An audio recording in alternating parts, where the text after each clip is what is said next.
সুপ্রভাত বন্ধুরা, কারণে অকারণে ব্লগের আমি শিপ্রা বলছি। আজকে সকালটা খুব সুন্দর, বৃষ্টিও নেই, মেঘও নেই, সেরম একটু একটু রোদের ঝিলিক দেখা যাচ্ছে, একটু ঠান্ডার আমেজ। আমরা তো আজ 4-5 দিন ধরে এসি চালাচ্ছি না, ফ্যানও চালাচ্ছি, তাও আবার ভোরের দিকে অফ করে দিচ্ছি।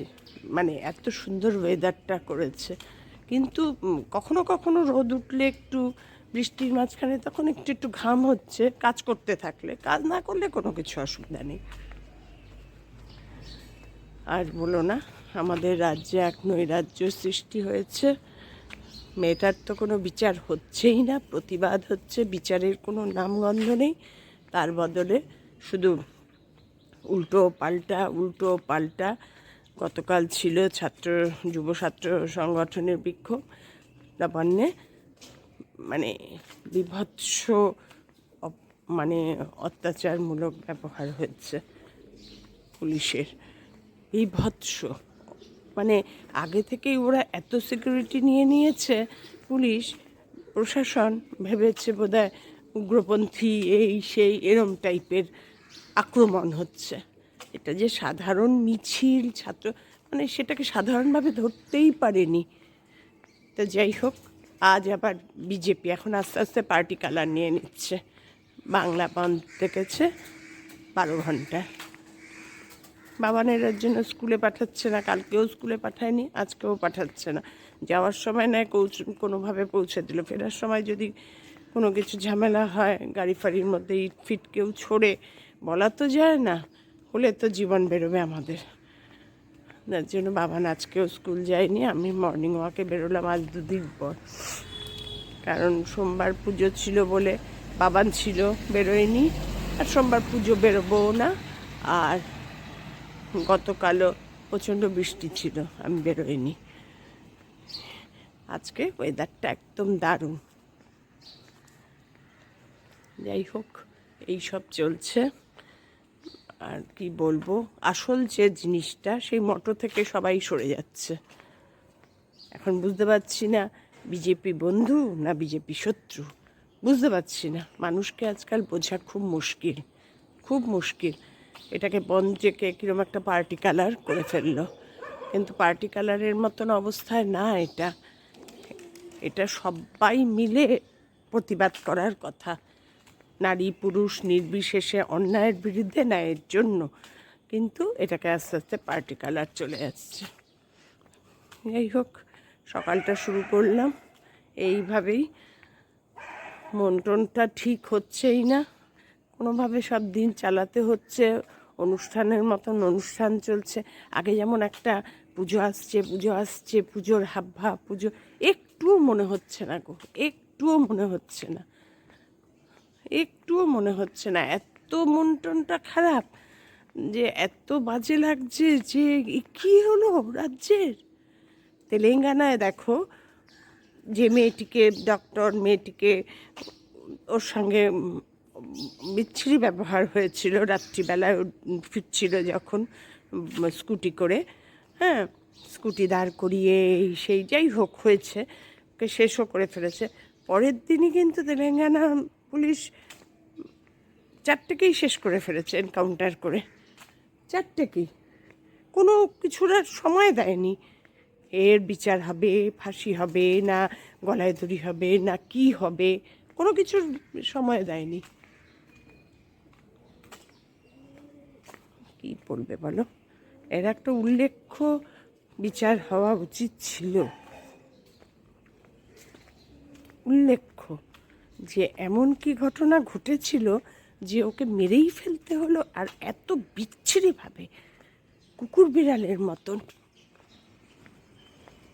একটা বাচ্চা মেয়ে, হ্যাঁ, একটা অনেক বড় হয়ে গেছে, ঠিক আছে মানলাম, একটা বাচ্চা মেয়ে, 30-31 বছর, আজকাল তো বাচ্চাই, পড়াশোনা করে নিজের পায়ে নিজে দাঁড়াচ্ছে,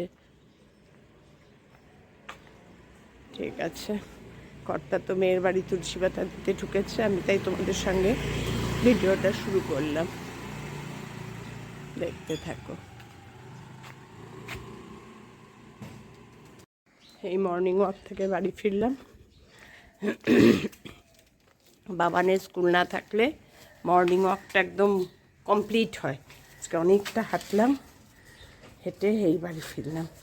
আর বাবানের স্কুল থাকলে কেন অসুবিধা হয় বলো তো, বাবানের গাড়ি আসতে আসতেই 6টা 5-7 হয়ে যায়, ওকে তুলে তারপরে আর তাহলে বাড়িতে দেরি হয়ে যায়।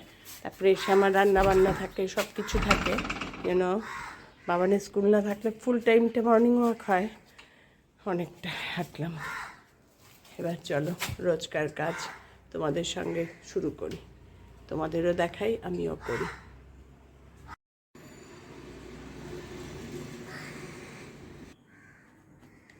এবার এই গাছগুলোতেও খুব জল একটা দিচ্ছি না।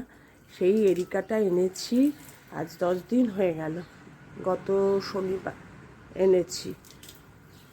আর এই সপ্তাহে এই 10 দিনের মধ্যে একদিনও করিনি, জল দিইনি। আজকে একটু জল দেবো এরিকাটায়। কারণ কি, আমার সেই পুরনো মাটিতেই তো বসিয়েছি গাছটা, মাটিটা একদম ভেজা, হাত দিয়ে দেখছি একদম ভেজা, যার জন্যই আর জল দেওয়ার নাম নিচ্ছি না, ভয় পেয়ে গেছি গো। তো মন খারাপ হয় না গাছগুলোর কিছু হলে, আর সেই জন্য এখন বুঝে বুঝে একটু জল দিচ্ছি।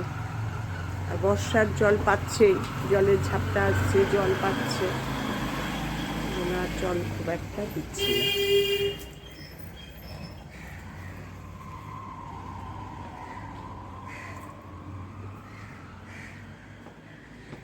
আর রান্নার খুব একটা ব্যস্ততা নেই, কারণ পুজোর প্রসাদ রয়ে গেছে, গতকালও খেয়েছি, আজকেই খাবো। তারপরে আমার কি আগের রান্না যেগুলো ছিল, মোচা করেছিলাম ডালের বড়া দিয়ে, সেটাও রয়ে গেছে। তারপরের দিনই তো পুজো, স্বামী উপোস, কর্তা তো একটু দই দিয়ে রুটি খেয়ে নিয়েছে দুপুরে, বাবানের জন্য ওই একটু মোচা দিয়ে ভাত খাইয়ে দিয়েছি, হয়ে গেছে। আর মোটামুটি সবাই উপোস ছিল, ছোটো মেয়ে উপোস, বড় জামাইও উপোস। উপোস মানে ও কিছু খায়নি, ও একটু দিনের শেষে একটু মুড়ি মিষ্টি খেয়েছিল। আর আমি আর বড় মেয়ে তো একদমই উপোস, যার জন্য সব খাবার রয়ে গেছে, রান্নার ব্যাপার নেই। তার জন্য তোমাদের সঙ্গে একটু মন খুলে গল্প করছি। মর্নিং ওয়াক থেকে এসে ফার্স্ট কাজ হলো আমার গাছে জল দেওয়া। জল দিয়ে এবার ড্রেস চেঞ্জ করব, করে বিছানাটা গোছাবো, তারপরে আবার তোমাদের সঙ্গে কথা বলবো, গল্প করবো। আজকে একটু যেহেতু রিল্যাক্স মুডে আছি, সেই জন্য। আজ আবার ঝুম্পা আসেও নাকি সেটাও বুঝতে পারছি না, তবে অবশ্য ঝুম্পা না আসলে ফোন করতো, কারণ আজকে বন্ধ রেখেছে না বিজেপি, এদের তো সব ফুর্তি। বন্ধ রাখাতে যে কত নর্মাল মানুষের কত রকম ক্ষতি হয়, এটা বন্ধের পর্যায়ে কেন নিলে বলো তো দেখি, কে বলবে এইসব কথা? যাই হোক, আমি আমার মতো আমার চিৎকার কে শুনবে? আমার বিছানা গোছানো কমপ্লিট। ঝুম্পাও ফোন করে দিয়েছে আসবে না, আজও আসবে না, কালও আসবে না, কারণ ওর মাসের 4টে ছুটি থাকে। প্রথম দিকে 2টো নিয়েছিল, আর 2টোই বাকি ছিল। শরীরটা ভালো না, জ্বর জ্বর, আসলে কদিন ধরে মর্নিংয়ে বৃষ্টি হওয়াতে এভরিডেই ভিজে ভিজে কাজ করেছে না, তাই শরীরটা একটু খারাপও হয়েছে।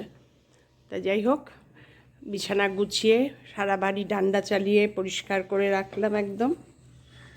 আজকের দিনের জন্য একদম নিশ্চিন্ত হয়ে গেল।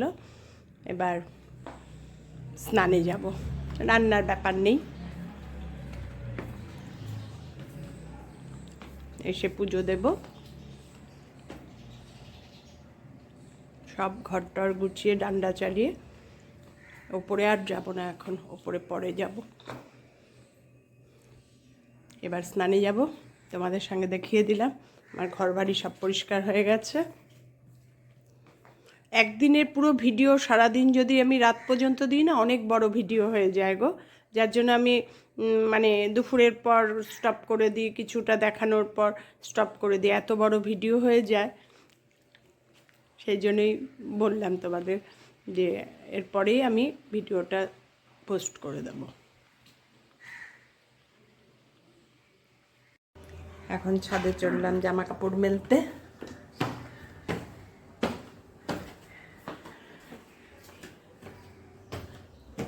জামা কাপড় মেলা পর্যন্ত কাজের একটা ফোর্স। এই মর্নিংয়ের কাজ তারপরেই শেষ, এরপরে আবার দুপুরবেলা লাঞ্চ। আবার আর পারি না গো, সারাদিনের কাজ কিছুই না করলেও দেখা যায় যে সারাদিনে প্রচুর কাজ।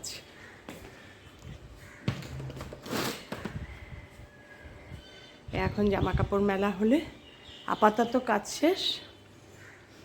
দেখো কি সুন্দর রোদ উঠেছে, এখন বাজে 10টা, সকাল 10টা। দারুণ সুন্দর ওয়েদারটা করেছে।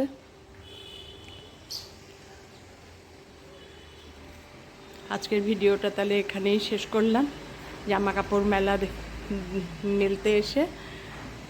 তোমাদের যদি ভালো লেগে থাকে আমার ভিডিও, তাহলে লাইক কমেন্ট শেয়ার করে দিও, আমার চ্যানেলটা সাবস্ক্রাইব করে নিও। তোমরা সবাই ভালো থেকো, সুস্থ থেকো, সাবধানে থেকো, খুব সাবধানে থেকো, আর লড়াইয়ে সামিল হয়েও আমাদের সবার সঙ্গে থেকো। আমরা যারা বয়স্ক হয়ে গেছি তাদের সঙ্গে থেকো। আর কি বলবো বলো, টাটা। এবার জামা কাপড় মেলবো, মেলে নিচে একদম ছাদ লক করে নিচে চলে যাব।